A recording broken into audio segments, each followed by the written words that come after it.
क्यों क्यों छोरी, पर क्यों? छोटी सी लड़की थी वह, करीब 10 साल की। एक बड़े से सांप का पीछा कर रही थी।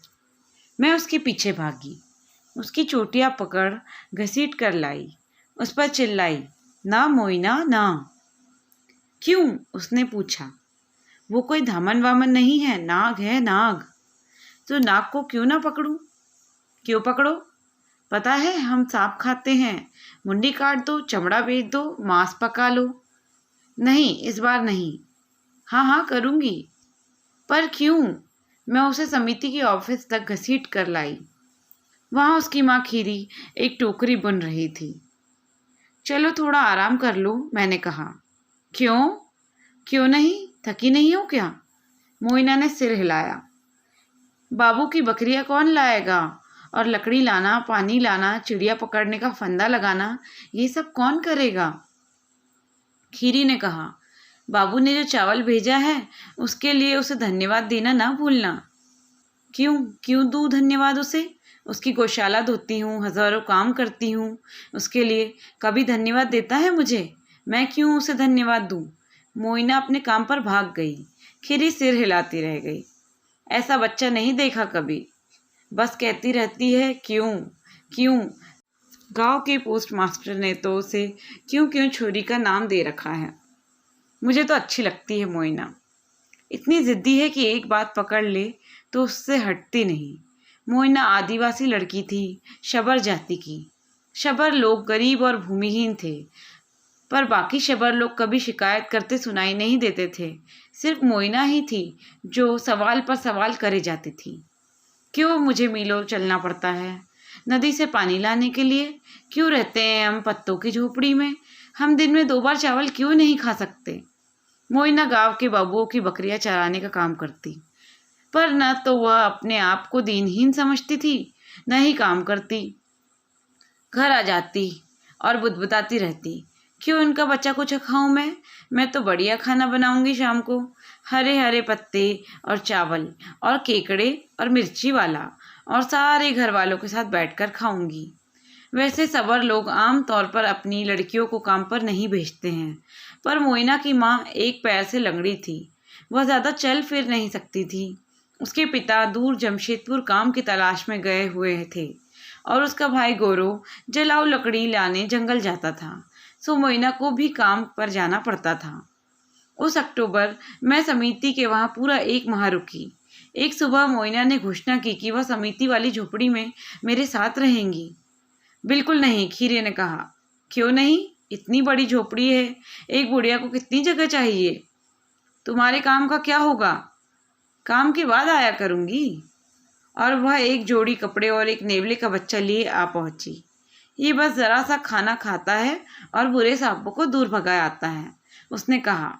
अच्छे वाले सांपों को मैं पकड़कर माँ को दे देती हूँ। क्या बढ़िया तरी वाला सांप बनाती है माँ, तुम्हारे लिए भी थोड़ा लाऊंगी। हमारी समिति की शिक्षिका मालती बोनाल ने मुझसे कहा, आप तो तंग आ जाएंगी इसकी क्यों क्यों सुनते हुए। और वाकई वह अक्टूबर ऐसा बीतता कि पूछो मत। क्यों मुझे बाबू की बकरियां चरानी पड़ती है? उसके लड़के खुद ही कर सकते हैं। मछलियां बोल क्यों नहीं पाती? अगर कई सारे तारे सूरज से बड़े हैं तो वो इतने छोटे क्यों नजर आते हैं? और हर रात को तुम सोने से पहले किताबें क्यों पढ़ती हो? क्योंकि किताबों में तुम्हारी क्यों क्यों के जवाब मिलते हैं। इस एक बार मोइना चुप रही। उसने कमरा ठीक ठाक किया, रंगन के फूलों वाले झाड़ को पानी दिया, नेवले को मछली दी। फिर उसने कहा, मैं पढ़ना सीखूंगी और अपने सारे सवालों के जवाब ढूंढ लूंगी। जो जो वह मुझसे सीखती वह बकरी चराते समय दूसरे बच्चों को बताती।